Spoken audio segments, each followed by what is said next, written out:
Hello, it's me, Ita Bay. So I'm thinking about the phrase, having is evidence of wanting.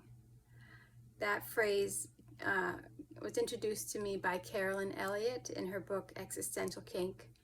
And what that phrase means is that what you have in your life is what you want. Now, of course, like most people, when I read that, I thought, well, there's so many things I have in my life that I don't want. I want them to be different. But the point that she's making in her work is that if it exists in your life, some part of you wants it. And so as a constellator, I really wanted to see this part of myself. What is the part of me? What is the wanting?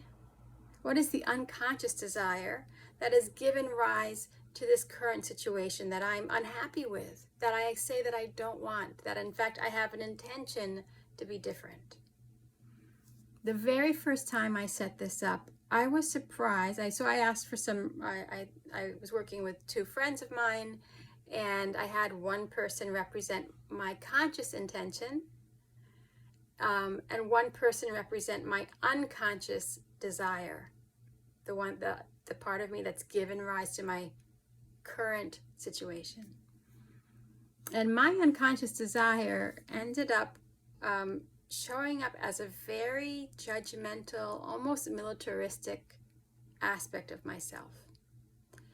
And I remember being surprised, actually, because I didn't fully recognize this part of myself. And this is what makes this particular inquiry so interesting, which is that, I compare it to your face, right? We walk around with our face, obviously.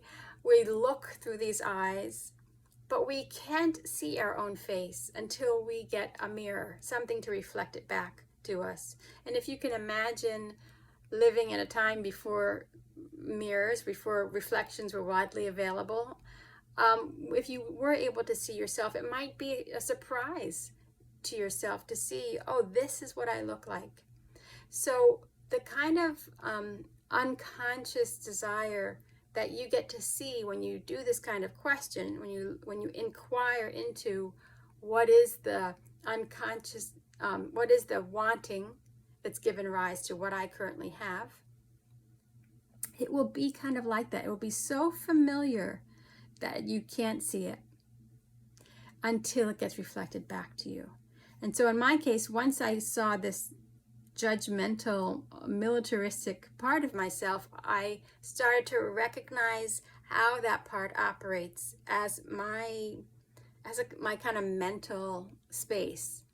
That there's a really very judgmental mental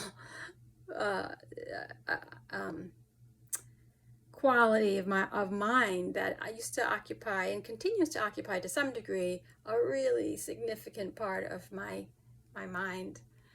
And so that was the very first time I did this work. Over the years, I have taken this same inquiry and really refined it into a very simple constellation, what some people call a structural constellation, which means that there's a basic map. This map has 4 parts: you, your conscious intention, your current situation, and your unconscious desire. And when you see those 4 parts, or if you're representing yourself, you see those 3 parts that you get to interact with, all of a sudden something new gets revealed to you about the dynamic, why you're in the current dynamic that you're in.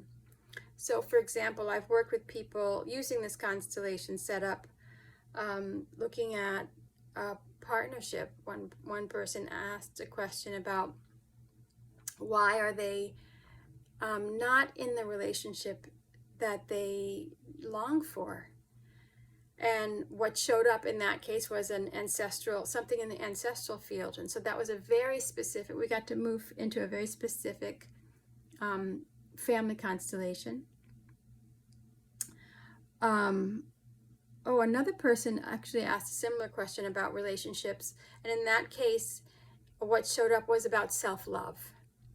Another person has asked about a health-related issue, and that ended up being about a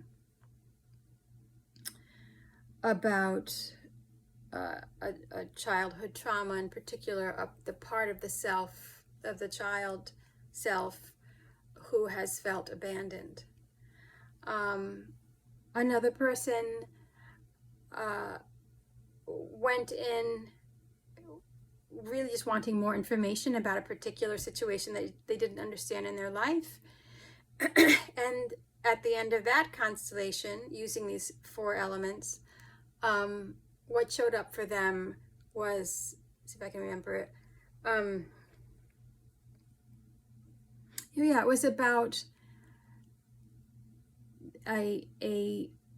how they have, it really is about the path to being in their authentic self.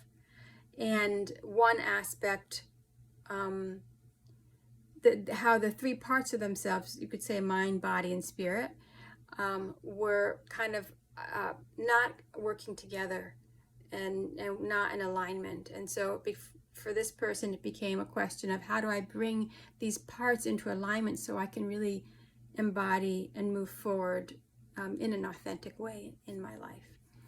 So those are just some examples recently of working with this beautiful constellation using this 4-part structure: yourself, your conscious intention, your current situation, and your unconscious desire.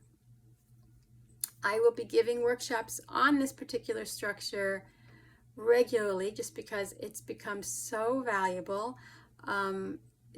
There are times when I've offered this as a very short meaning 2.5 hours, but a relatively short workshop, so that each person can get about 20 or 30 minutes just looking at these parts for themselves. When we do a shorter workshop, we don't get to usually don't get to do a full constellation for anybody, but everyone gets to see these parts of themselves represented by the participants, and it really is quite illuminating and helps to create a new path forward for you if you're feeling stuck. I mean, the main reason why you would come to a workshop like this is because you're feeling stuck in some way. There's some kind of pattern that you or just a situation, a dynamic that you are tired of, that you're trying to change. Maybe you've been trying to change for a very long time. You have a clear intention, but you cannot seem to change the circumstances. If that's you, this is the perfect workshop for you. It really will be very illuminating. If you're able to come to a longer workshop, then I usually we get to spend more time basically really diving in to as many people as we can, looking at that first setup of the 4 parts, and then moving from those 4 parts into a deeper constellation with the intention to really help disentangle any of the blocks or resistance, or integrate and heal and see what needs to be seen and included. So that's the workshop. It's called Get Unstuck with I to Bay, and it's working with the Existential Kink from Carolyn Elliot. I hope to see you at one of these workshops. I'm doing a lot more work in person. I love being in person. Zoom has been great, but in person is so satisfying. I am based in Western Mass, in Amherst, Massachusetts. My office is right near the UMass campus. So if you're interested in seeing me in person, check out some of my upcoming events. I hope to see you at one of them.